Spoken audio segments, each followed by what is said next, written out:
Welcome to The Whole View. I'm Stacy Toth of Real Everything. I'm here each week to dive deeper into how we can find happiness and health inside and out through self-love, body positivity, and discovering new ways to be our best selves.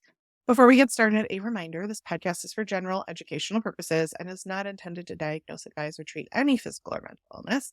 And we always recommend that you see a licensed health professional accordingly. So today we are going a little bit lighter and we're focusing on a fun topic because we're welcoming Keri Blair, the creator and CEO of nationally recognized image consulting and personal styling firm, The Style Studio. And she prides herself on making a profound difference in people's lives with her work. Her slogan definitely hooked me. It's time to discover your authentic self, love the way you look, and feel amazing about yourself. And you may be wondering, how does style relate to physical or mental health? But studies show we spend 1/6 of our life enhancing our appearance. And I would much rather be spending that time on activities that feel meaningful. And what I love is that Carrie has methods to both help you simplify and bring out your true self, not to mention we couldn't talk fashion without diving into how it affects people and the planet. So Yeah. simplifying not only will give you time and mental space back, but help the earth too. And Carrie wants you to love the way you look every day and help you bust out of your styling rut, which we talk about all the time on the show as how important our mental health is to our physical health. Her focus is for participants to uncover their potential to live confident, happy, and authentic lives by loving the way they look and feel every single day. She truly believes it doesn't matter where you've been, what you do, or what size you are. What matters is who you are and what's inside waiting to shine through. So, Carrie, welcome to the show. Can you tell us a little more about yourself and what brought you to where you are today with, styling people for a living is something that I don't know, that feels like an aspirational career for myself. Like, oh, I love shopping. I'll shop for other people. So how did that work out for you? That's great. Well, first of all, thanks for having me, Stacey. It's great to be with you. And so for me, styling is much deeper than what people originally think. So when I tell people I'm a personal stylist and I own a personal styling firm, people think, "Oh, that's so superficial. How you look shouldn't matter." And maybe they're right, except for it does matter. I mean, we learned at a very young age that you never have a second chance to make a first impression, right? And although we learned that, nobody's doing much about it. I mean, celebrities are, some people are, but really, overall, people don't think about it when they get dressed. So, my journey, to answer your question, my journey started, oh my gosh, and I was not well dressed in my teenage years. And I moved high schools and started to kind of look at how I wanted to present myself. And then I went into the corporate world and I noticed that I was in sales and I noticed I couldn't dress the same selling in New York to high level executives as I dressed in California or Texas. So I started to kind of have that epiphany. And at the same time, I was leading transformational seminars to thousands of people. And I would take breaks from my corporate job and go work at Nordstrom because I would get burned out. And then I would go back into corporate world and then I would go back to Neiman Marcus. Anyways, long story, but one day I had this epiphany. If people weren't fussing with the way that they looked, with if their pants fit, if they looked cute, they could accomplish more in life. So I sat down and went, wait a minute, I think I'm on to something. If people looked in the mirror every single day and they felt amazing and they felt beautiful, they would make more money, have better relationships, be happier. So I really created a system to help people fulfill on that and have the lives they've always dreamed of. So that's a little bit about how I got started. Well, I love that you brought in a little of the statistic element because that was something that I kind of geeked out about when I was preparing for the show. And listeners, if you heard Carrie say, if you like the way you look, or if somebody else, if you are perceived as being confident or some of these things, there's actually a lot of science to support how humans perceive appearance. And I want to recap some of them here to help listeners kind of get a foundation of why this is something that they're thinking about that they don't realize that they're thinking about. So, only 1% of people report spending less than 10 minutes a day enhancing their beauty. There was a huge study done with 100,000 people across several cultures. I think it was like 93 different cultures, where 99% of people said that they spend over 4 minutes a day enhancing their appearance with an average of 4 hours a day. And their conclusion was that beauty enhancing behavior is a universal phenomenon. So I'm going to dive into the why, and I'm going to say all of these sources are in the show notes, but essentially, more attractive individuals, or those perceived as being attractive, I'm going to try to catch every time that we do that, just because it's a cultural perception and not a fact. But I do want to say, probably miss some of those, are often treated more positively, are preferred as potential partners and friends, perceived as healthier, perceived as more confident, more likely to be hired for jobs, earn higher tips as servers, earn higher salaries, both at the early stage of the career and from a lifetime perspective, and are more popular as athletes, receive a higher endorsement in politics, and report higher psychological well being and lower levels of distress and depression. All if you are perceived as being more attractive. And so one of the things that attracts is confidence. So it's not only in the definition of attraction, but also how you hold yourself, how you feel about yourself. And that is often what a lot of people are going to develop first impressions on. So I know, Carrie, you already said this, but even before you open your mouth, people are deciding if you're trustworthy, promiscuous, and powerful are the three that came up in another study I was looking at with first impressions. And then a 2013 British Turkish study found that people who will wear people who wear well-tailored clothes, say that 3 times fast, Right. um, were determined to be more successful within 5 seconds by observers. And I think that's interesting because a lot of the time, if I try on clothes or something, I'm like, well, it's a little weird here, but I like the material overall, or, these kinds of things. And I don't think we trust our instincts to immediately be like, this is not for me. Like, this is nice. I'm glad it exists in the world, but this is not for me. And so I'm glad we're going to Mm. talk a little bit about that today. There's also a 2011 Dutch study that found that people wearing name brands, so Lacoste, Tommy Hilfiger, specifically in the study, were seen as higher status than folks wearing non-designer clothes, and that means that they're going to be treated better, right? Like, it's not just that they're perceived as a higher status, it's that then they get better treatment in life. And so there was an economist, David Hammermesh, who wrote a book called Beauty Pays that talks about all of these kinds of things. And what his kind of summation was is that all of this comes down to all of the things that we're doing in our lives, all of the time that we're spending. We can alter our clothing, cosmetics, make short term investments. A lot of people do plastic surgery or all of these kinds of things to improve how they appear. Overall, he found that 95% of people are perceived as average, putting us all in the same boat. So if we can get to a point where we're not spending excessive amounts of money and time putting ourselves through, diets to fit into our clothes, or, medical procedures, like all of these kinds of things, or we're not feeling overwhelmed from the clothes we're not sure we should wear or not wear, like all of this will enable us to live less stressed and happier lives. And so then comes the question of, where do we put our time and energy?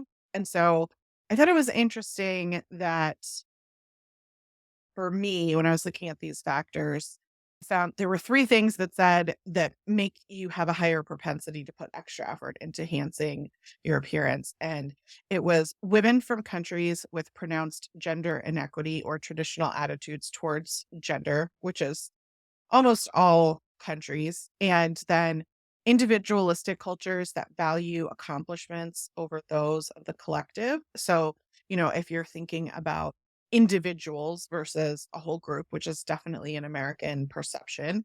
And then last but not least, people who are on social media are going to be impacted by what they're seeing and, compare and despair kind of mindset that we've talked about before. So as an American woman on social media, I realized in this research, I'm like, wow, I am hugely affected by this, whether it's style, whether it's branding, whatever you call it about yourself. And I hope listeners that you're open to this idea that you're cultivating this, whether you real it or not, whether you realize it or not, that the culture around you is perceiving you this way. And Keri can help us kind of understand some of these things in a way that helps build us up, bring out our best, give us confidence, and hopefully put some of these statistics behind us so that we don't have to worry about it so much. But I did want to geek out a little bit on the science because I know it's kind of a little out of our normal wheelhouse. But Keri, I'm wondering if any of that stuff surprises you, given your experience, or you're shaking your head. No, No, not at all. I've been doing this for over 20 years, and everything that you said is right on. And I have a couple of things about what you said. So first of all, beauty inspires. So just look at, nature, or look at a beautiful painting or a great car or whatever it is. Beauty inspires. That's just a fact of life, right? So there's no accident that if someone looks beautiful, it inspires people around them. So yes, they're going to get promoted first. Yes, they are going to get asked out first. Yes, because beauty inspires. Now, does that mean they're a better person than someone less beautiful? Absolutely not. But they put in the effort. I mean, maybe some of them were just blessed and are naturally beautiful, which good for them. And then the rest of us are spending that time trying to get to that level. But beauty doesn't just inspire others when they look at us, it inspires us, right? So it's a different day. So we all start our days the same, which is in our closets.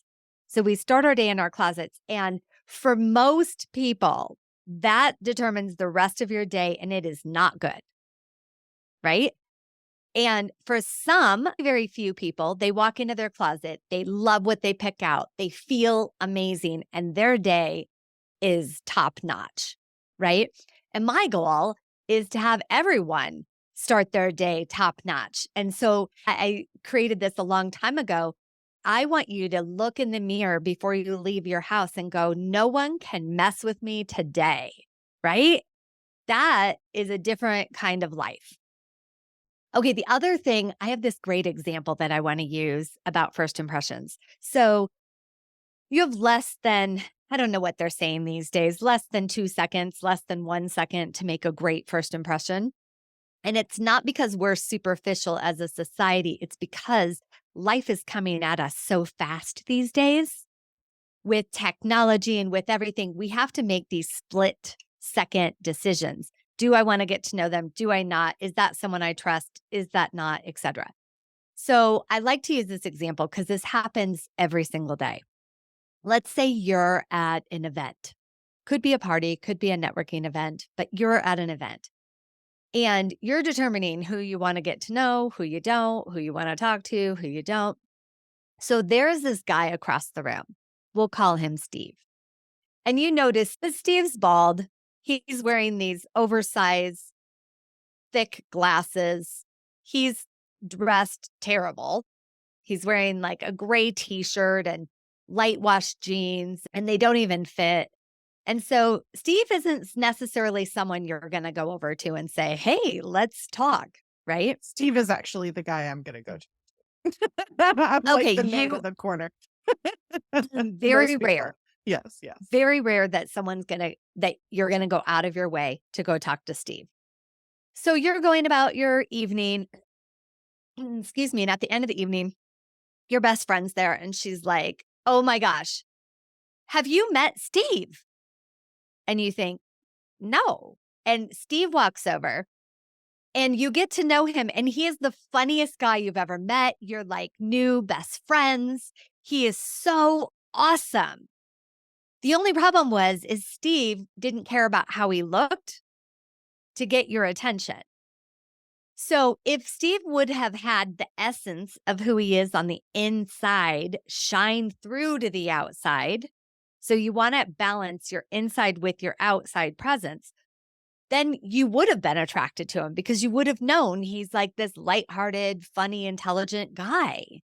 But because he looked sloppy and didn't really care about how he was looked, then you weren't attracted to him, or other people weren't. You were. But so I use that example because it happens every single day in our lives.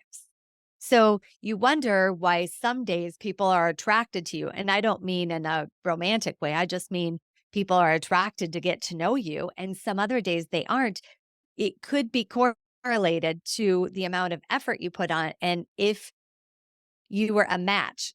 Because my belief is that if you can have your inner essence match your outside presence, that's where miracles happen. That's where the law of attraction starts to work in your favor. And that's when, yeah, you just start attracting everything you want in life. I like that it comes from a place of trying to put your inside on the outside and not putting an effort in so that other people will like you. And I think that's No, really like the perception of, style or fashion or beauty and all the kinds of things. And it can get gray area, and there's certainly a lot of that side of the industry that focuses on kind of a toxic mindset of people pleasing to a cultural belief that everyone should look a certain way or there should be a standard or all of these kinds of things. But really, if we're focused on what makes us feel our best, what brings out our best selves, and I had kind of like an epiphany in my own life probably less than a decade ago that I had been wearing clothing to shrink myself rather than trying to be my best self. And certainly it has enabled me to have better connections with the exact same people. Like I go to the same parties with the same people that I went to when I was kind of an avoidant wallflower versus if I'm kind of owning my own space and feeling good in my skin, like the experience that I have is entirely different, even though I'm the same person. So absolutely. I definitely want to talk about that. I do want you, so you started the conversation by talking about this closet situation. And that was another thing that I was like shocked to hear that 1 in 10 women is depressed when she opens her closet, and that 40% of people say that they don't like their clothes, and 47% of people say that they struggle to pick out an outfit before heading out to work each day. Not even like a special occasion or something, but like just your day to day. So, and 73% of men feel inappropriately dressed for an event or have trouble getting dressed for an event, which blew my mind because I think of like male wardrobe as being so simple. Like they don't have to decide like what kind of clothes they want to wear. But, and obviously I'm talking like gender normative type roles, but, and then a third of men actually skip important events because they didn't have the right clothes for it. So, like, when you were talking about the closet thing, and I was like, yeah, I mean, I think for me, it's more that I feel stress and overwhelm when I look at my closet. Like, it's not that I struggle to pick out an outfit, it's that I'm like, well, I don't know, should I wear this thing that I really like a lot? And therefore, I don't want to like burn out the look, but then I'm never wearing something that I really like, or do I just wanna, like, wear this thing that I wear all the time? I heard a statistic once, but I couldn't find something to back it up, that we wear 20% of our clothes 80% of the time, It's and those aren't necessarily the things that make us feel our best, right? Like, it's right. just that's the thing we wear over and over again. So, do you find, I guess, could you talk a little bit about the stress piece that you were talking about? Like, our first day starts in the closet, and that it sounds like a lot of people are feeling stress at that very kind of like beginning of their day. Yeah. Can you talk Yeah, a little I'd bit love about that? to. Yeah. Yeah. So, I mean, I could use myself as an example. So, I wake up and my morning routine is the first thing I do is go meditate and get my mind where it needs to be and my connection to source where it needs to be. And then, after I get my daughter situated to get ready for school, I go in my closet. And I'm not perfect. I don't always feel amazing. I think that's what makes me so great at my job is because I know how most people feel. And I walk into my closet and there are days where I cannot find the right thing that I want. And particularly when this happens for me is when I'm going through big growth spurts in my beingness, not in my body. So when I'm going through big spiritual growth aspects and I'm changing as a human being, it's harder for me to find something that fits what I'm feeling that day. So, and a lot of people don't identify that. They just think, oh, I hate my wardrobe. Or, and by the way, your statistics, I think it's all much higher than what those people are saying dealing with. I have these conversations every single day with people, men and women. So, yes, with most people wear, I think it's less than 20% of their wardrobe. But you know what's interesting? They're also fearful to get rid of the 80%. And it's because who we are for ourselves is all wrapped up in our clothes. So, why people won't get rid of their clothes is because that they think that's who they are. So there's this fear that goes into that rather than if you're willing at any point in life, if you're willing to get rid of the old, you can create newly and have this blank space to create who you are and who you want to be and what your goals are. So you're not I deal with this a lot with people. They hold on to things because they still fit and they're fine, except for you're not the same person you were 5 years ago or 10 years ago or even a year ago. At least hopefully not, right? Hopefully you've evolved as a human being. So it's no accident that you're not going to wear those things. So you might as well have a minimal wardrobe of things that you absolutely love, because then you're not filling up your mind space by going through 100 things that you don't love just to find the one piece you do love. It's funny when I go through people's closets with them and we get rid of things that don't serve them anymore, don't bring them joy, they don't even like looking at, they'll find a piece or two that they forgot they even had that they absolutely love. And so imagine if you just had a wardrobe, like you walk into your closet and every single thing in there, I don't care if it's shoes, if it's a necklace, if it's, I don't care what it is. Every single thing in there you absolutely love. That's a game changer. That's a life-changing thing to do. So that's what I encourage people to do is first of all, let go of the fear. You're not your clothes. There's something that you wear and they can express who you are, but don't be afraid to get rid of things that no longer serve you. And again, this could be any topic of our lives. I'm saying it about clothes.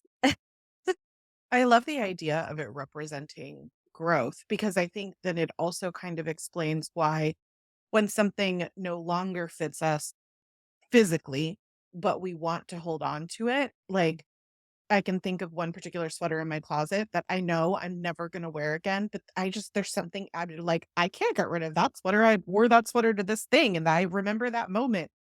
But I don't need to physically have that sweater in my life to continue to remember the You moment. don't. But Or it's take a picture totally an of it. emotional yeah, but it's oh, I have pictures of me in it, right? But it's like, it's totally an emotional tie, not discussing even, like, the whole, subject of how someone feels about the fact that they've outgrown things, which is an entirely different conversation, but I think even just knowing like, I know for a fact I'm never gonna wear some of the things in my closet, knowing now that I have the perception of like, "Oh, that's because I was a different person when I wore those things." Like, I used to be in corporate America, and I did purge through the pandemic a lot of those clothes. I called them hard pants and high heels. That was my Yeah. corporate wardrobe is what I called them. And I was like, "I'm never gonna be in corporate America again, and I'm not this person anymore. I'm not gonna wear all these things." And so something that I realized, and I think a lot of people did during the pandemic, was that I had way too many clothes that I rarely, if ever, wear. And I also have like, I would love to talk with you about the idea of vacation clothes because I Mhm. think that I'm gonna wear this like set of clothes around strangers that I never wear at home. And so I take them with me and then I don't wear them and I end up wearing, whatever it is on this vacation. Yeah, Or I'm like, why do I think that I can only wear the good clothes around strangers, but not around the people that I see all the time every day? Like these mindset things, like what is happening? right. It's And good that right, you're bringing awareness to that. I guess. Yeah, But what's interesting is, preparing for the show also enabled me to have some of this awareness. I'm not sure that it's something that I would have fully thought through before that, though I was aware enough to be like, I'm not a corporate America person anymore. I'm not gonna wear hard pants and high heels.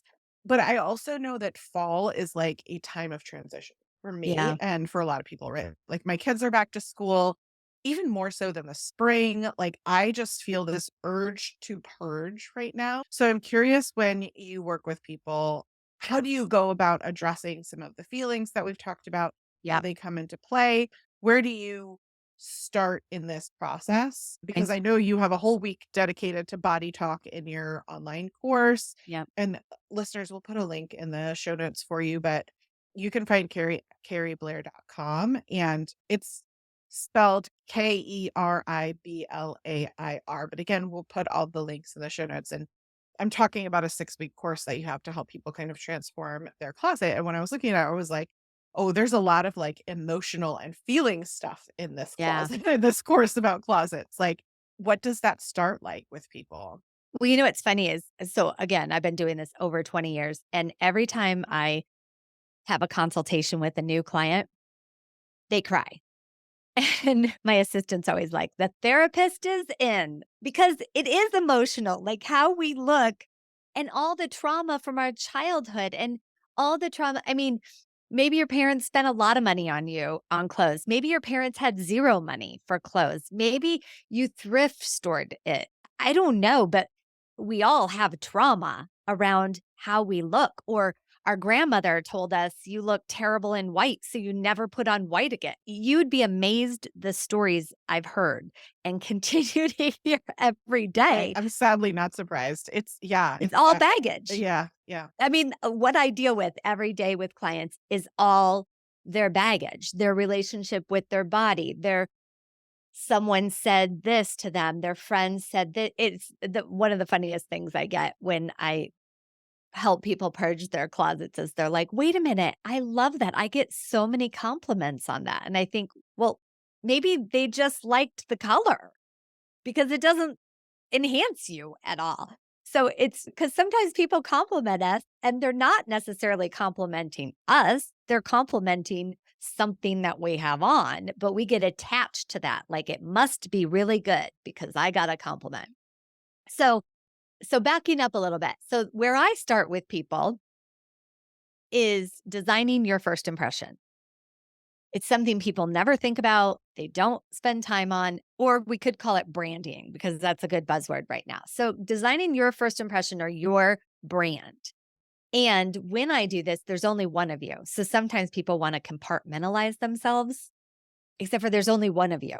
There's not 5 of you. So, I understand you have different aspects of your life or lifestyle, but there's one you. So, the first thing is to sit down and think about 3 to 5 adjectives that best describe who you are on the inside. Then we want to match that with your outside. So then we go through your closet. Mm. And you had mentioned people outgrowing things in your closet. When you mentioned that, were you talking about sizing? They outgrew it, or like they're not that same person anymore? No, I loved your perspective on it being a emotional and personal Mhm. growth that they've Right. outgrown. That oftentimes people do have trouble letting go of clothing that they have physically outgrown. Yeah. But I think that's like a separate topic from, that has more to do with diet culture and, all of that kind of portion of society versus what you're talking about and what all of the statistics and everything that I'm seeing have more to do with how people feel about themselves, the Yeah. confidence that they have in their clothes. So I think they're hand in hand. So let me address both of them. So if we're talking sizing, you'd be amazed how many people hold on to things even though they no longer fit. So let's say you gain 10 pounds. I know a lot of people gained weight during the pandemic, right? And all that does is every time you go into your closet, you're reminded that you gained weight. You're punishing yourself. You do not want to start your day punishing yourself because then you're mean to your body. And as we know, if you treat your body poorly, it's going to treat you poorly, right? It's sort of like your best friend. You're not going to be mean to your best friend every day and think they're still coming around, right? Your body is no different. You have to learn to love the body that you're in. So so that's the first place to start. And sometimes people say, but I'm losing weight. Okay, but when you lose weight, aren't you going to be excited to buy something new instead of going back to something old? And if you're not willing to get rid of things because you're so committed to losing the weight, put it in a different closet. Do not have it in your visual sight every single morning. So it's all about mindset. So get rid of them, A. And if you're not willing to, put it somewhere else, put it in bins underneath your bed, out of sight, out of mind. Okay. And it's not that much different for things that don't serve you anymore. So, yeah, people get attached to clothing. And the biggest thing we work with is our attachment. So, we look to see, why am I attached to that? And then also think about being grateful. Like, I am so grateful that you've served me all of these years. I've loved wearing you. You've made me feel beautiful. I have great pictures of me wearing you. And now I'm going to let you go to the next person who's going to enjoy you. And, some people may think I'm weird, but yes, I talk to clothes and I thank them for being of service to me. And then it gets rid of the attachment because I know someone else is going to love that piece that no longer serves me. So that's kind of where to begin. And sometimes this takes stages. So the first stage would be get rid of everything you don't like. That's easy. Get rid of it, put it in bags, get it out of your house. Then you can go through it again and see, why I don't wear this. Why am I attached to it? And then do the mindful work to let go of the attachment. And if you're not willing to let go of the attachment, let's say you bought it on a trip to Paris. Put it in a different closet, put it in a bin underneath your bed. I have a closet in my basement. And sometimes when I'm not wearing things, but I'm not willing to let it go yet, it goes down there. And then, 6 months later, I'll go downstairs and just throw it all out because I'm like, I haven't even thought about you, right? Not throw it out, but recycle it. So that's kind of the closet thing. And then if we can talk about, you also talked about your vacation clothes. So fascinating. I just did a podcast on vacation clothes and packing for vacation. I think it's fascinating that people go out and buy new clothes for the location that they're going to, or they have their like signature, this is my vacation clothes, but they'll never wear those clothes again. Usually that's because they don't make you feel great. You think you need them. Here's my theory. If you have a wardrobe that you absolutely love, when you're going to pack for a vacation, choose your absolute favorite pieces. It'll make life so easy. So, if you love these 4 dresses and you're going on a beach vacation, bring those 4 dresses because you know you're going to look good in pictures, you're going to feel good, you're going to want to wear it, and there's no question mark about it. So, that doesn't mean you can't go out shopping for something new, but if you do, make sure it's something that you would also wear at home given the right occasion. So, I think that's a new trend that I haven't bought into is the whole, I better match the scenery everywhere I go. That's crazy. I just went to Europe for 2 weeks with a carry-on bag, and I'm a personal stylist, and I I brought 4 pairs of shoes. So I did a book tour once that was like 2.5 weeks with a carry-on only, and people were like, "How can you do that?" And I do not know how I did that, like, looking back, and it was because I did exactly what you said. I had a couple of staple items that I mixed and matched, and I knew that I would feel good in all of them, and I was also okay knowing that I was seeing completely different people in each Right. city, and they're not gonna know that 3 days ago at a different book signing, I wore the same shirt or whatever, you know? Right. Or just change up the jewelry and it Yeah, looks completely exactly. different. Yeah, There's so exactly. many tricks. But the most important thing, going back to my most important thing, which is it's imperative that you feel beautiful every day. I don't care how that happens, it's imperative. And sometimes it's as easy as taking 5 extra minutes. And I know there's a lot of moms listening or busy people listening and who I hear it all the time like, I just don't have time. Well, then wake up 15 minutes earlier because you can't afford to not have time. Your life is right now. This is the only opportunity you have. And what if, or just spend 1 extra minute and put on lipstick? That will change your whole day, right? Or put on a beautiful necklace. That will change your day. Yeah. I think also it is easier to have the time because it's less stressful and it takes less time when it is something that you love, right? If part of why it feels like it's a big burden to do that in the morning is because you're looking at a closet that evidently has minimum people in the country feel stressed out or depressed by. And Yeah. that's really what you're avoiding. It's not the actual deciding of what nice thing to wear. It's the this act is stressful and I'm avoiding a stressful act. And so Yeah. I love the idea of making it be things that make you feel good and that, you love in and of itself. And I changed my wardrobe out to like a lot of message tees, which is something that 10 years ago, if you would have told me that I'm going to wear a lot of t-shirts that have like messaging on them, I would have been like, absolutely not. I am not that person. And today I am that person. And I think, it took me a little bit of a hurdle to be like, oh, I'm that person. But I wasn't sure about it. And so I still have a lot of clothes in my closet that aren't that were who I was before. And so part of me is like, okay, I need to just purge like 75% of this closet that I don't wear. But then I think to myself, but I still have, like, occasions or events that I don't wear the message tees to, or I don't, you know what I mean? Like, whatever it might be. And I personally have been using, like, clothing rental Like, yeah. services. I'm wondering, like, how do you feel about that type of approach or of clothing rental in general? And kind of what does your experience tell you about kind of the best way to go about. So personally, for myself, I don't do them. I do know a few people who do them and love them. So let's say they're on the speaking circuit and they need a new outfit every time. I feel like they could be really good for someone like that who's in the public eye and needs a new outfit all the time. And it's hard enough to fit our bodies and our personalities and our first impressions and all of that. So sometimes using rental services, you have no idea if it's going to fit you. And then you get it and then it doesn't fit you quite right.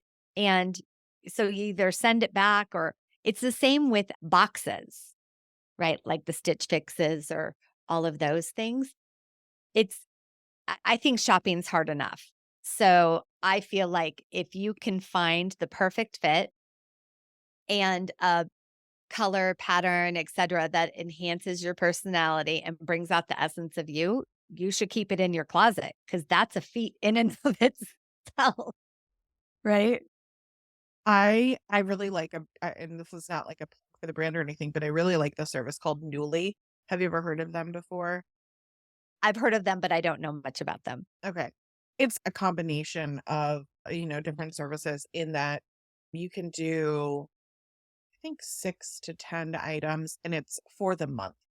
And so for me, I do public speaking, I do, meetings maybe every other month. Like I travel for work and then I have meetings and I do see a lot of the same people, but then there's also photos and different kinds of things. And I'm like, I don't want to be wearing the same thing every time, but I also don't want to buy a bunch of, business type clothes because 99% of the time I'm not wearing that kind of stuff. And so it does Yeah. serve me in that purpose. But what I love about it, and some of these companies do this as well, is that if I do fall in love with something, I fell in love with a sequin skirt and I was like, I can see myself wearing this with a blazer. I can see myself wearing it with like a lettered t-shirt. I could see myself wearing it to different kinds of events, both, out formal and at home informal. And so I kept the skirt I love it. and I have worn it a couple of times. I never ever would have like thought to buy myself a sequin skirt permanently. And so I do. That's the benefit of those Yes, services, right? Is exactly. that Is you that can try things that you would never try before, yes. and you could end up falling in love with it. Yes. And so I think like when I've tried services before where it was like, we're going to send you 3 or 4 things and you decide if you want to keep them forever or not versus the intent of I'm borrowing these clothes from a month. It's a more sustainable thing. If I don't fit or like everything, like usually if I have an event, I'll buy 2 or 3 things in the box or whatever that could be for that event because I don't know exactly what's going to fit. And I have to just be open to the idea that I might have spent that money and I could have bought one item for that amount of money and had it forever. But for me, it's more like, oh, well, now I also don't have to worry about it, right? Like I'm done with these clothes, I can send it back.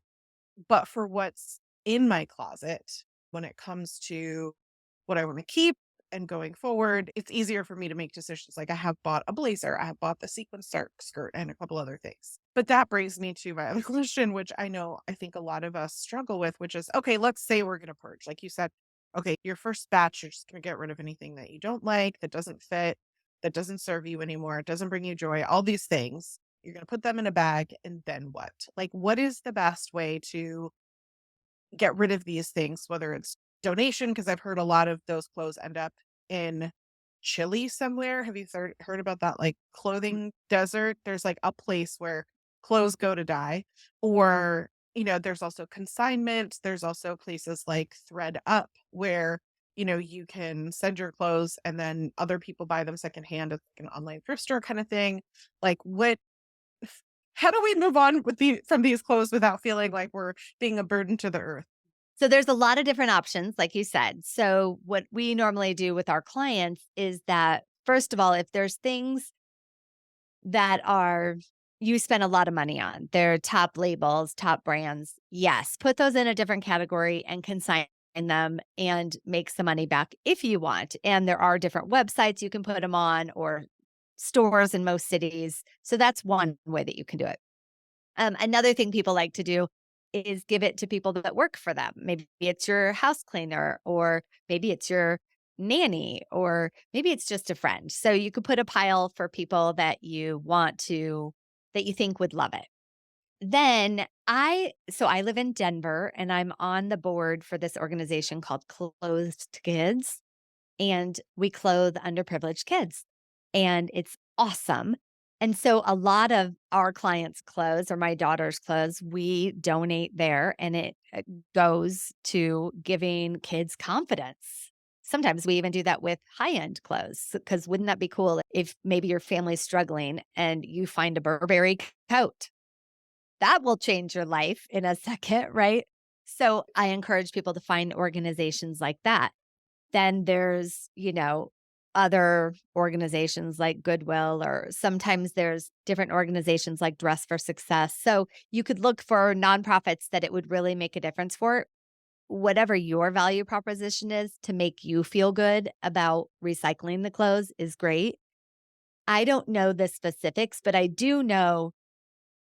So I'm not going to speak too intelligently about this, but I do know that when clothes come to close to kids, and let's say a couple of years nobody wanted them, or let's say they were worn out, so we couldn't offer them to kids, then there's an organization who buys them to recycle them, and then they offer it to another organization. So there's a long chain where it would get to a place like Chile sitting in the desert or whatever.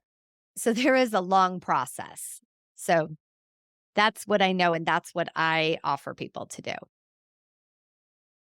No, that's helpful. I think it's super helpful to be aware of all those things. I love just for Success. We have that locally in our area, and it's where I donated a lot of my corporate clothes. I also donated to a local high school because I had some prom dresses. Well, they weren't prom dresses for me, but they were like I'd worn them to Christmas parties or, formal weddings, and I was never going to wear them again. And there are underprivileged kids who don't have dresses for prom or different kinds of things. And so someone had told me that their school had set up like a store and they were in need of plus size dresses that they hadn't really had a lot. And I was like, I will take care of all of these ladies. And I sent the dresses to them. But it's I love harder it. when you're purging because you're in a different mindset, right? And so maybe like set it aside. I like the idea of creating piles, setting it aside just and then dealing with that part of it later. But I know for me, like I don't know if this makes sense, but when I'm in the mood to purge and get rid of things, it's a completely different mindset than let me like rehouse or let me find the best place to sell this to maximize my money, those kinds of things. And I know like my local consignment store has told me before, if things don't sell after I think it's 90 days, I have an option for them to donate it or to take it back. And I always Mhm. just say donate because I'm like, then I don't have to worry about what to do with it next. And for Yeah. things that aren't like a brand name or something like that, I have also sent off things to ThreadUp, which if people aren't shopping on there is another great place to I do credit instead of cash, and that way, I can buy something if I want to, and it's not just clothing, it's also accessories and, shoes and different kinds of things on there, and so I sell and the credit just sits in my account, and then the next time I'm like, "Oh, you know what? I'm going to a '70s party. I need a pair of platform shoes, and I wanna find a pair that I will you know, wear on a different basis as well, not just for the party. Like I used my credit and I bought a pair there from ThreadUp. So I it is harder to do that. And I do think it's a worthwhile effort though, because as we talked about on episode 67, I did like a deep dive with a shapewear CEO that talked about like the manufacturing side of the waste of fashion and all of the kind of stuff, how bad it is in the earth. There are choices that we can make as individuals to try to rehome them and give them new purpose and people who will appreciate them and love them. Like you said, there is someone who will love this and enjoy it instead of it just like wasting and taking up space in your closet.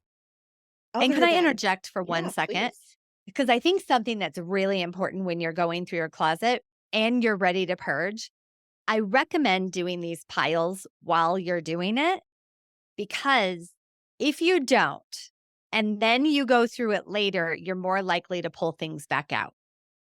So just be done with it. It's So like look at you've it been in once. my room when I've done it before. Oh, sometimes when I go to clients' homes and they say, well, I have already done it once, I say, show me what's underneath your bed. Because they always hide something from me, right? Because That's they so already know funny. they're questioning that thing. So try to only touch it once and then put it in the pile it needs to go to, and then have the discipline not to go back. I love that. Yes. Very helpful. And will also then enable you to be set up for success later to not feel like you need to go do another task, right? Like it's an Right. efficiency job as well. So Yeah. I am curious for those in a budget, do you have advice for navigating the used market or how to avoid fast fashion, but still get items that they feel good about affordably? So we cover a lot of it in our course, like how to shop on a budget and what designers or brands to get. Mostly our specialty is helping people navigate stores or shopping online. We don't really specialize in helping people shop thrift stores because that's a whole different beast and a whole different niche market, which isn't really us. But there's a lot of different ways which we cover in the course of how to get deals and where to shop if you're on a budget. So here's my biggest advice. If you're on a budget, don't have that be an excuse for not looking great. Find 5 things that can mix and match that you love to wear and wear them all the time. because as you feel great, your life is going to change. You will start making different money, more money. You'll start attracting what you want in your life, and then you'll have more money for other pieces, and you can build it that way. So don't feel like you need to do it all at once. I love the idea of just focusing on the things that feel good. And I do agree. I want to like tease out a little bit what you said. I do agree that when you feel good, you manifest change in your own life. So it's not like, oh, just wear expensive clothes and then you'll make more money. It's more No, complicated than that. It's really about mindset. And when you are in a good space, you are attracting good things to you. And not like, magic and universe and all that kind of stuff, but just it really is you have to be open towards growth and all of these kinds of things. And when your mind is in a place where it is calm and you're not focused on fidgeting with your clothes, you can maybe take notice of a different kind of opportunity that you would have missed otherwise. Or you might have told yourself, oh no, I can't go talk to that person right now because I don't look right. Like all of these kinds right. of things are things that we tell ourselves and we don't realize that are kind of keeping us from accessing those things that we could ourselves otherwise. Yeah. Okay, so tell us more about how you do this wardrobe program remotely. Like, Yeah, this is fascinating to me. If you're not here in my room telling me, no, Stacy, you cannot put that clothing on and back in your closet. How do you do it right. remotely?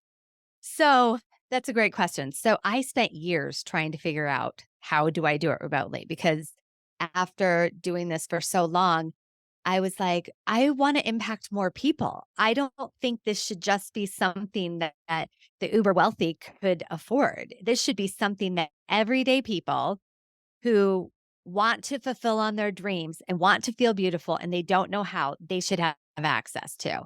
So it took me years to figure it out and I finally cracked the code and I put 20 years of experience into a 6-week course and it will change your life. In fact, I've talked to people that have done the course and they're so funny. They're like, I hear your voice in my head when I shop.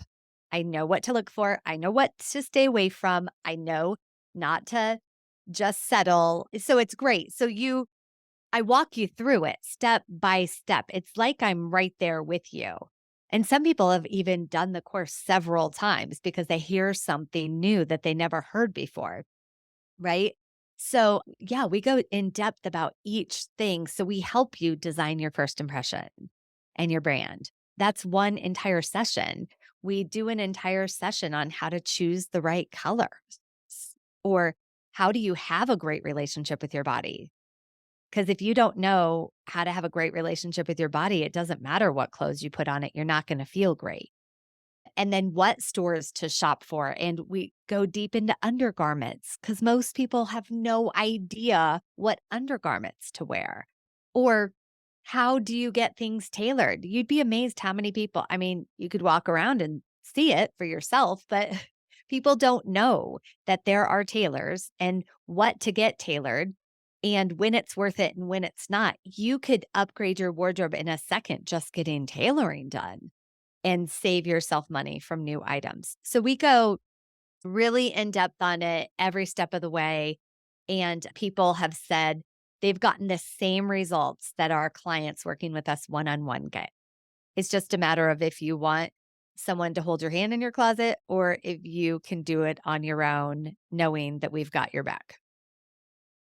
Well, I love that. And I know you are opening the class this month. It's not always like open Yeah. because it is a cyclical process. So listeners will put a link in the show notes for you. And then you also had a link for them, a free resource on finding the right jeans. Is that Oh, yeah. correct?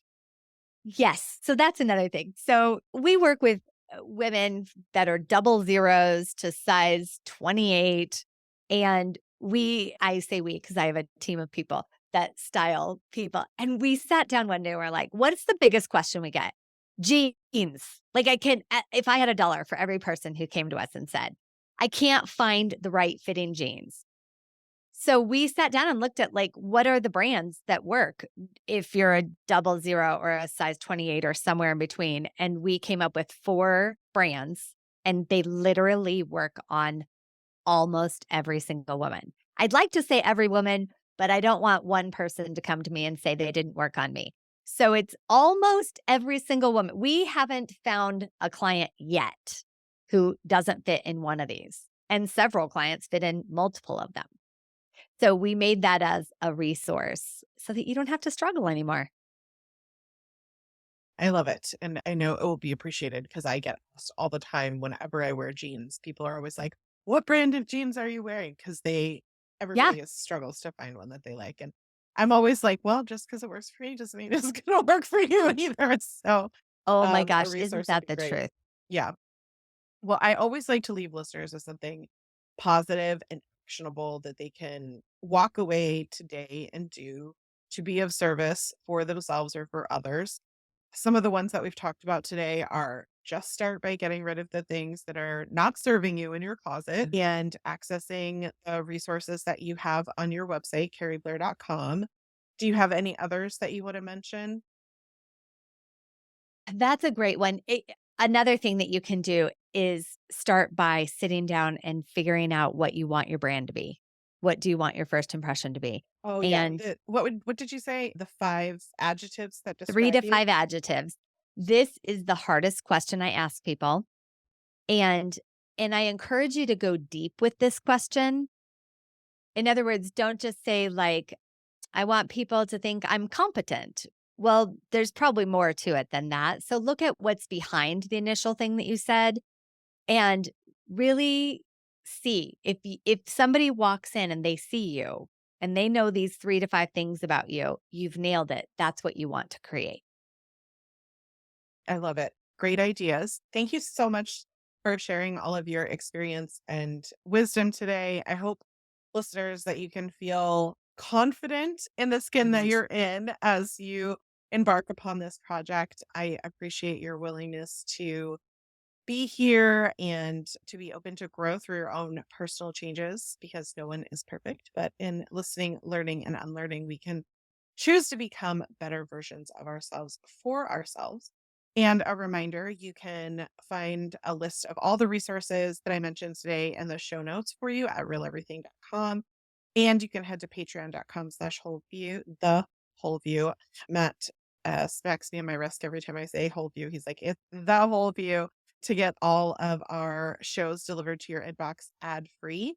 And you can also get great resources at keriblair.com. And you also share tips on your Instagram at the Style Studio by KB. Is that correct? That Over on is. Instagram? Yep, Awesome. and then we also have some great resources on our podcast, which is Style Your Dreams with Keri Love Blair. it.